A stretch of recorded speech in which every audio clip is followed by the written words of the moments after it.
Your hardest times lead you to be a better person, capable of challenging difficulties. Over 1 million injured and over 12 million have been displaced. I ask myself, how many times have they fallen down and getting back up again? What comes to your mind when you think of Syria? Is it the war or refugees? For me, I think of many different things than you. Let me introduce you to Syria first. What do you know about Syria? Syria is located in the Middle East, in the western part of Asia, in a region called the Levant. With a population of 17 million 2020 estimate, which is less than the 2011 estimate.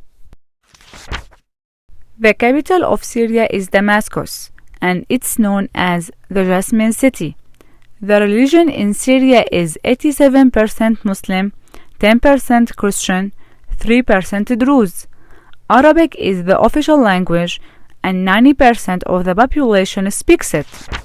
History has passed, but is still preserved. Every achievement is not forgotten, right?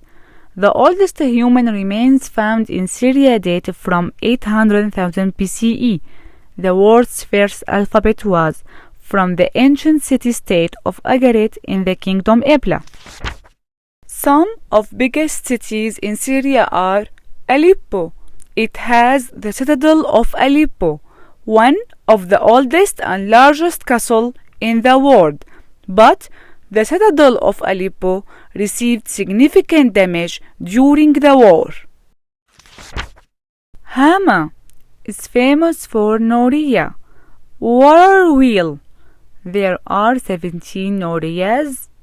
They date from 11,000 BC, and they were used to bring the water up from the river to the gardens. Homs has Palmyra, which is an ancient city and has a monument, such as the Great Colonnade and the Temple of Bel. Let's move to Damascus, the Jasmine City. Damascus, where there are many Damascene details. It's the oldest continuously inhabited capital in the world. It has been inhabited as early as 8,000 to 10,000 BC. The most famous place inside it is the Old City. Are you interested in learning about some of Damascus's landmarks? Souk al-Hamadiyya is the largest souk, street market. There is a tradition of handmade craft production. It's not just a commercial center, but a gathering place as well. The Great Umayyad Mosque, which dates back to the early days of Islam, is one of the oldest and most famous buildings, located in the Old City. The walls are lined with marble and overlaid with golden vines. As parents, we try to preserve the traditions with which we were raised in our country and pass them on to our children in our small home. First, Syrian people wear regular modern clothes, and most Muslim girls wear hijabs on their heads. When we were married, we celebrate as most Syrian people. There are many festivities before the actual ceremony. The famous one is Arada, where friends and relatives gather to celebrate the groom before the party begins, and the groom changes into his wedding suit. Some occasions in Syria are Ramadan. Each day's fast is broken with an evening meal.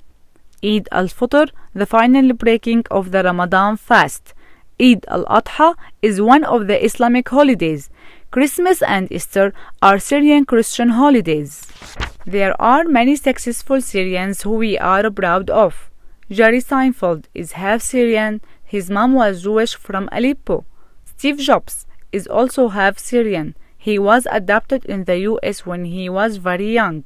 Nizar Qabbani, he is Syrian's national poet. This beautiful girl is Dima Akhtar, who lost her leg during war and relocated to England to get a leg prosthesis. One of her quotes is, "I feel we all have a mission in this world, and no matter how small it is, we can accomplish it." Syrian cuisine comes from two different cultures, Persian and Turkish.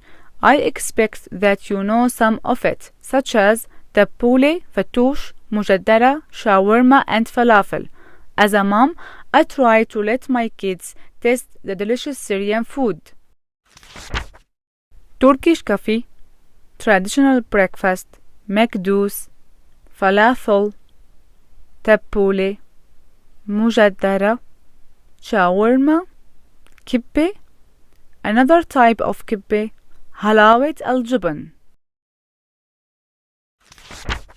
The war destroyed many beautiful places in Syria, but these pictures will remain preserved in my memory, and I am longing to sit in the old house around the fountain and taste delicious Syrian food, accompanied by the sound of Fairuz's voice.